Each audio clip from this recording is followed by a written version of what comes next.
Radhe Radhe everyone, आप देख रहे हैं सीरियल से आप आज, जहाँ पे मिलती है आपको आप ही के फेवरेट शो से जुड़ी हुई इंटरेस्टिंग अपडेट।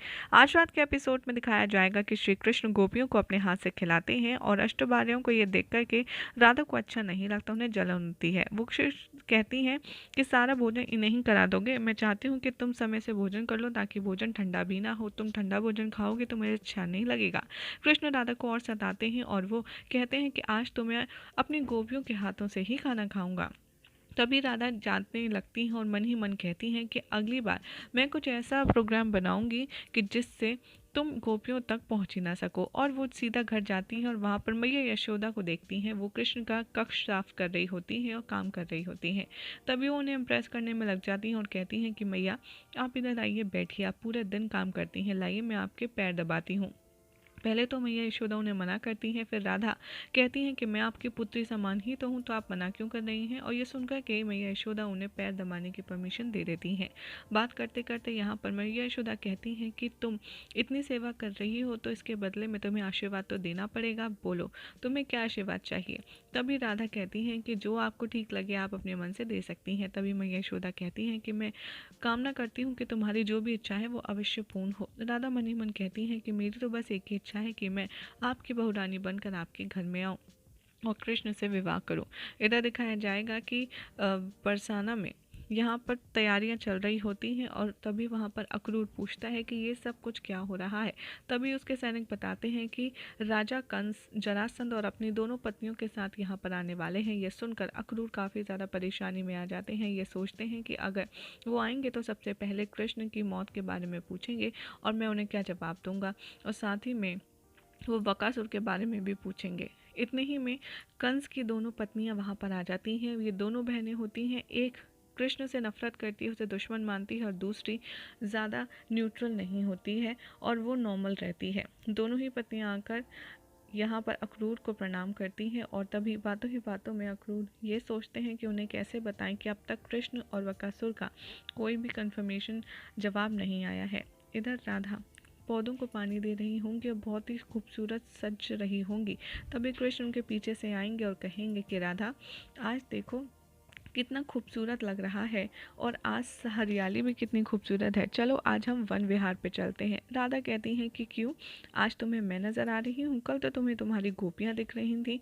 कृष्ण यहाँ पर राधा को समझाने का प्रयास करते हैं और राधा समझ जाती है और वन विहार पर जाने के लिए मान जाती है। कृष्ण कहते हैं तो जाओ, हमारे पास समय कम है, तुम जाकर के अच्छे से तैयार हो जाओ। और राधा तैयार होने के लिए चली जाती हैं। यहाँ पर जो कंस की पत्नी है वो अक्रूर पर चिल्लाती है और कहती है कि मैं जा रही हूँ वापस, जब कृष्ण का अंत हो जाए मुझे तब बताना, क्योंकि मैं एक हारे हुए राजा के साथ नहीं रह सकती।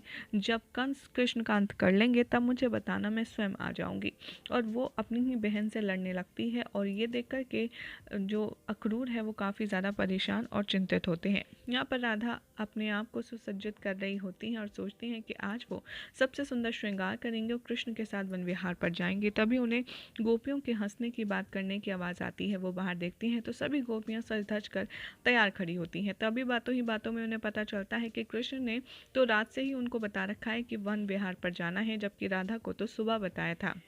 ये देखकर के राधा को क्रोध आता है, लेकिन फिर भी वो खुद को संभालते हुए कहती हैं कि कोई बात नहीं, कृष्ण जाएगा तो विहार पर मेरे ही साथ। यहाँ पर अक्रूर सैनिकों को देखकर शौक में आ जाता है, लेकिन तब उसे पता चलता है कि कंस नहीं आए, ये तो सिर्फ उनके सैनिक हैं। और वो उनको डांट मारता है और कहता है कि ये कोई तरीका नहीं है तुम्हारा सूचित करने का। यहाँ पर बलराम दाऊ अपनी एक्सरसाइज कर रहे होते हैं मॉर्निंग के। कृष्ण वहाँ आते हैं और कहते हैं कि वाह, ये व्यायाम काम तो सिर्फ आप ही कर सकते हैं, हमारी बस की कहाँ। तभी श्री कृष्ण की बातें सुनकर के कहती हैं यहाँ पर बलराम दाऊ कि कान्हा देखो, ऐसी बात तो है नहीं, मैं अच्छे से जानता हूँ कि तुम्हें मुझसे कोई कार्य होगा तभी तुम यहाँ पर आए हो, तो सीधे सीधे कार्य बताओ क्या बात है। तभी कृष्ण कहते हैं कि मैं चाहता हूँ कि आप महादेव को इन्वाइट करें। कृष्ण की बात सुनकर के बलराम दाऊ कहते हैं कि हर बार हर चीज़ में तो तुम ही महादेव का आमंत्रण करते हो, उन्हें निमंत्रित करते हो, फिर इस बार मैं क्यों। तभी कृष्ण कहते हैं कि अरे मैं ही यहाँ पर प्रस्तुति देने वाले हूँ नृत्य, तो मैं ही उनसे जाकर कहूँगा कि आओ और मेरा प्रस्तुति देखो तो कैसा लगेगा, इसलिए मैं आपसे कह रहा हूँ कि आप जाकर के उन्हें इन्वाइट करो। तभी बलराम दाऊ कहते हैं कि वो तो ठीक है, पर ये बताओ कि तुम दोनों का व्यवहार क्या चल रहा है। राधा है वो मैया को इम्प्रेस करने में लगी है, तुम हो गोपियों को कुछ एक्स्ट्रा भाव दे रहे हो। आखिर ये सब चल क्या रहा है? तब श्री कृष्ण कहते हैं ऐसा कुछ भी नहीं है, बस मैं आपको ये बताना चाहता हूँ कि आने वाले समय में कुछ बहुत ही ज़्यादा अद्भुत, बहुत ही ज़्यादा विशेष होने वाला है, जिसके लिए महादेव को निमंत्रण देना काफ़ी ज़्यादा अनिवार्य है। तो आप मेरे लिए ये कार्य ज़रूर कीजिए।